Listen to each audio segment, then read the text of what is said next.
Welcome back to 7-Minute Options. Happy New Year. Today is Tuesday, January 4th, 2022. This video, I will recap my lessons learned from last year. It was a horrible year for me.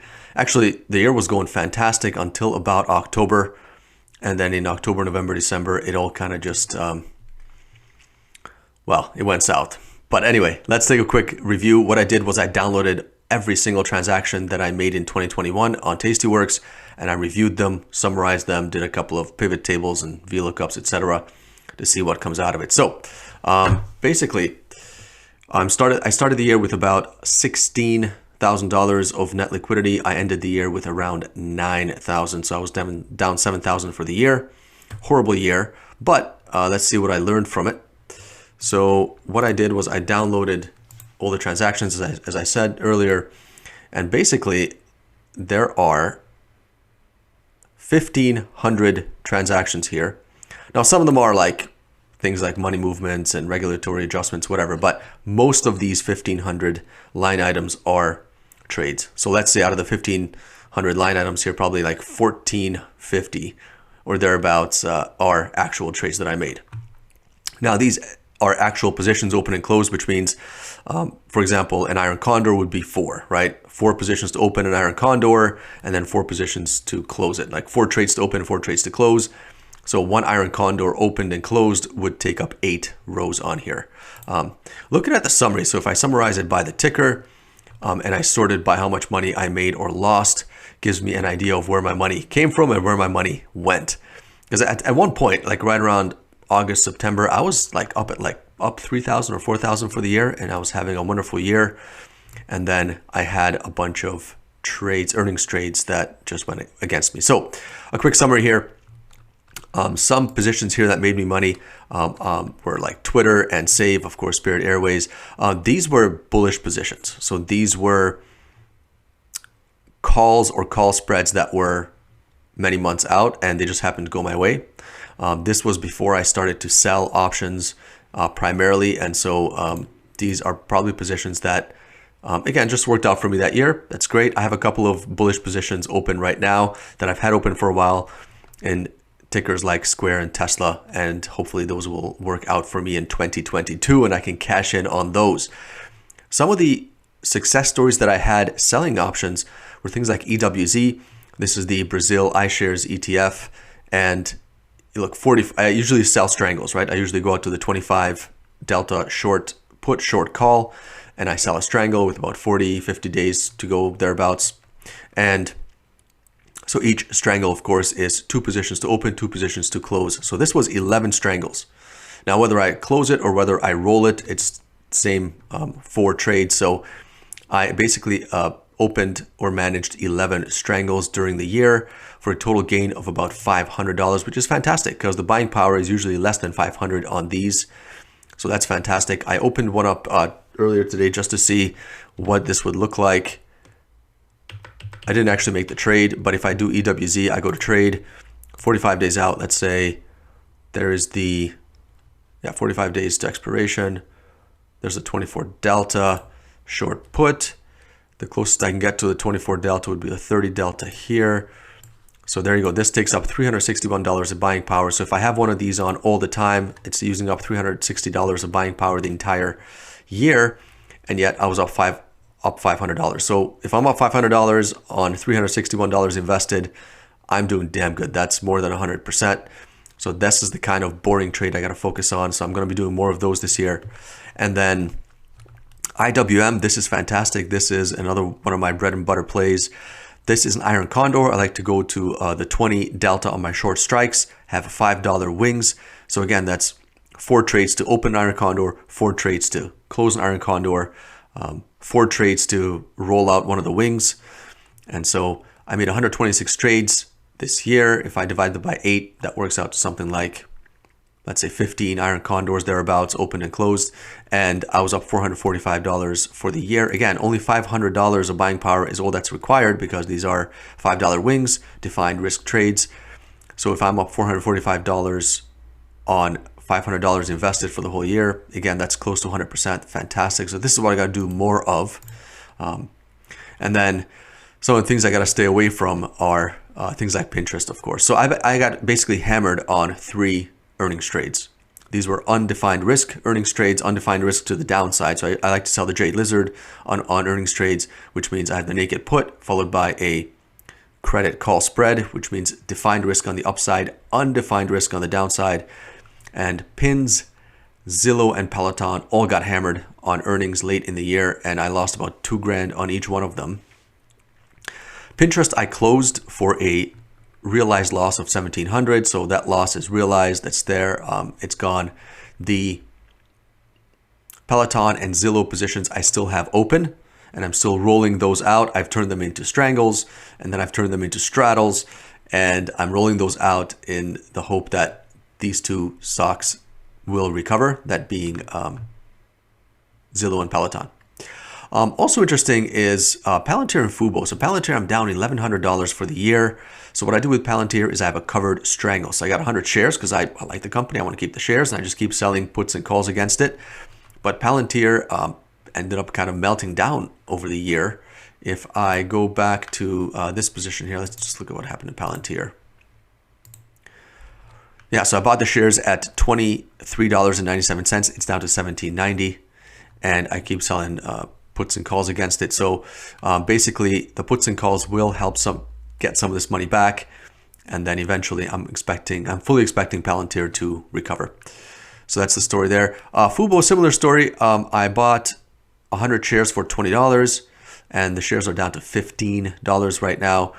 So I will continue to basically sell puts and calls against these and get premium back. So I'll do okay on Fubo and Palantir. I'm not too worried about those ones. Now, this one is another nightmare for me, UWMC. This is a mortgage company. It's a wholesale mortgage company. I had big hopes for this. I bought 100 shares at $9.12. At the same time, I opened a Zebra, a zero extrinsic value back ratio spread to see which one would do better, upside, downside. And as it turns out, the Zebra did better on the downside. In other words, I lost less money on the Zebra, I think, roughly than on the shares. They're just about the same. But either way, I did not expect this stock to melt down the way it did. I thought this was a good buy at $9, and I was wrong. Can't be right all the time.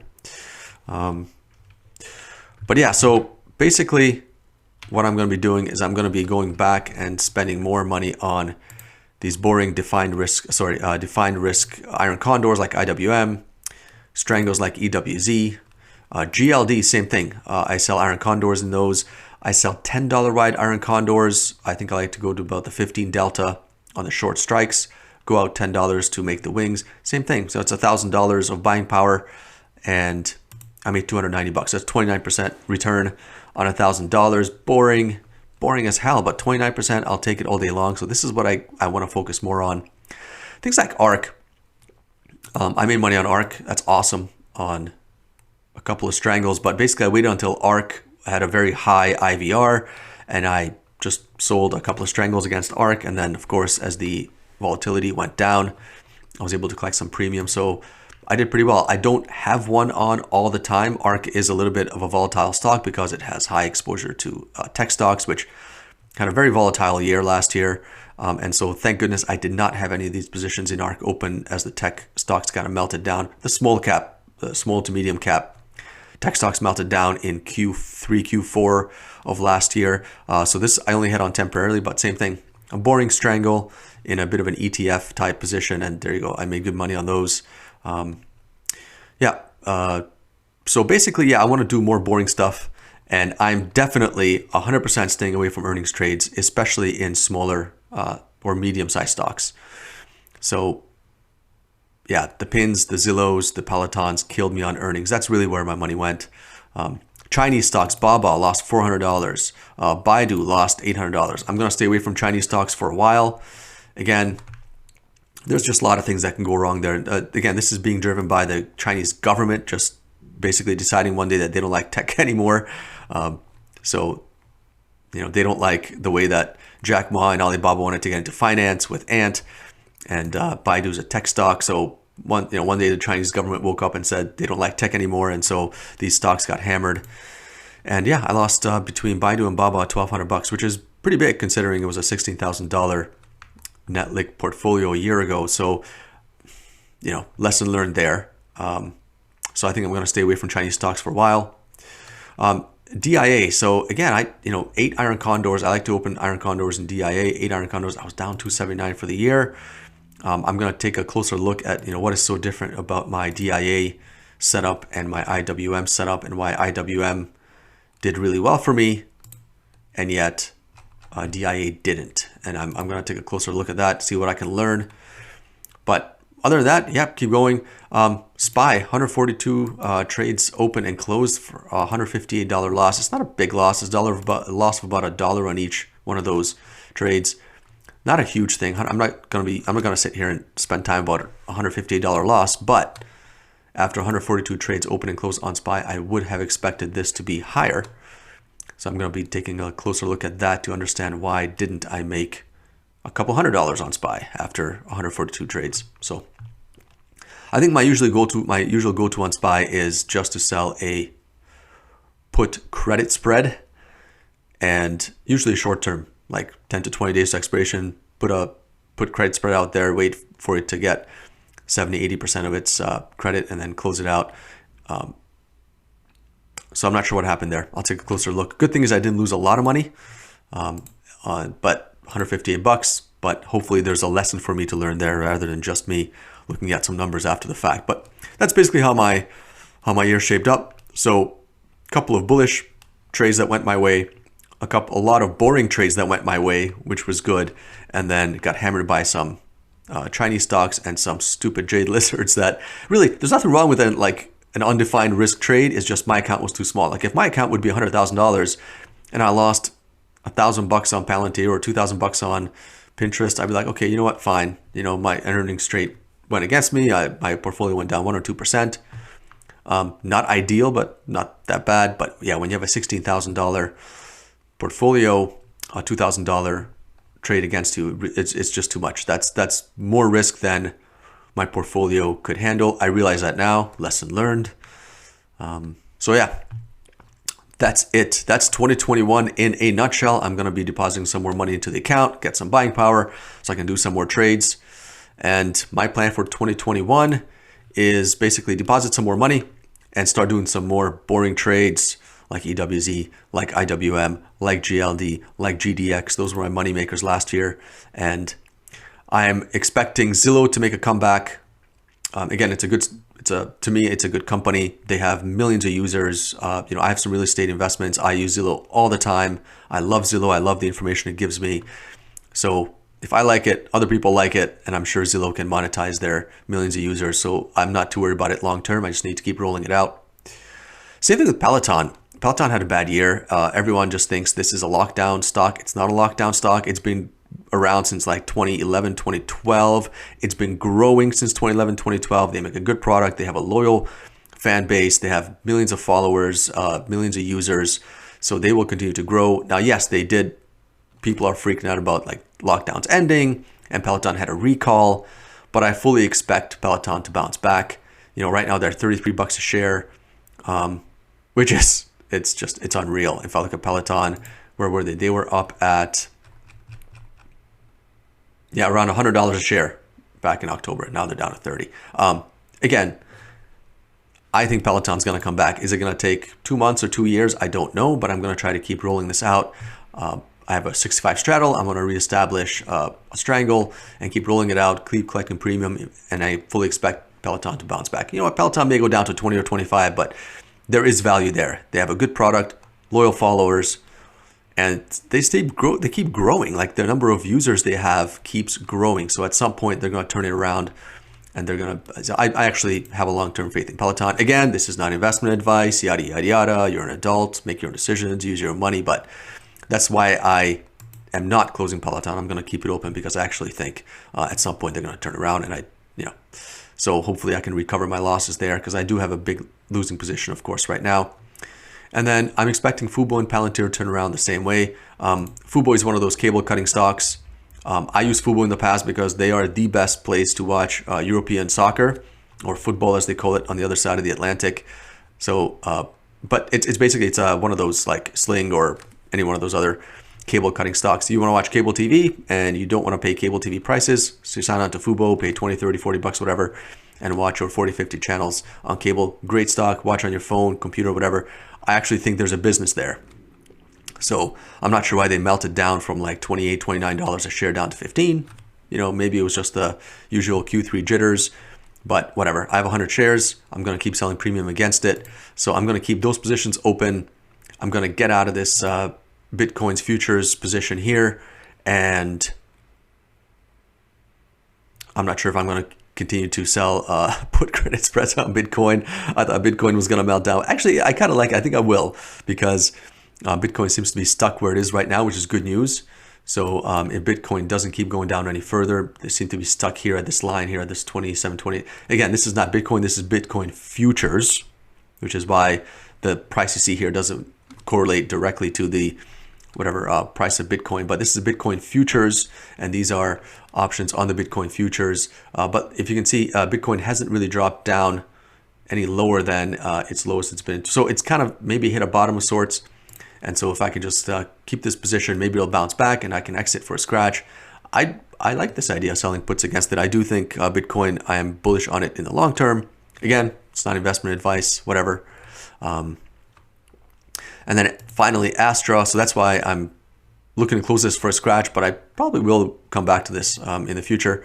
Keep selling put credit spreads against it. And of course, Astra, the rocket company, I have no idea why down to $7 a share. They've had nothing but good news over the last 3-4 months. They got customers lining up. They have more customers than they have rockets to launch, and they are now they got the AOK to launch out of Cape Canaveral. So things are looking up for Astra. So why get rid of it? Just a little bit down below my $7.50 put. Perfectly happy to keep the 100 shares. I'm gonna keep rolling out this covered strangle. And actually, I got a lot of these positions expiring in 17 days, so I'm gonna be rolling these out today, before market closes. Right now, I got about an hour left or thereabouts. So that's my plan for 2021.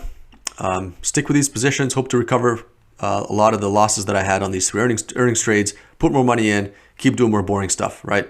EWZs, DIAs, GDXs, IWMs, GLDs, a lot of boring iron condors and strangles. And that seems to be my more consistent source of income.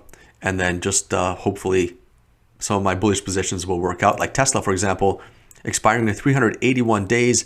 This is a butterfly sent around 1500. Tesla just had amazing earnings report a day or two ago. They were up to $1,200 yesterday. So this could turn out to be a big winner for me this year.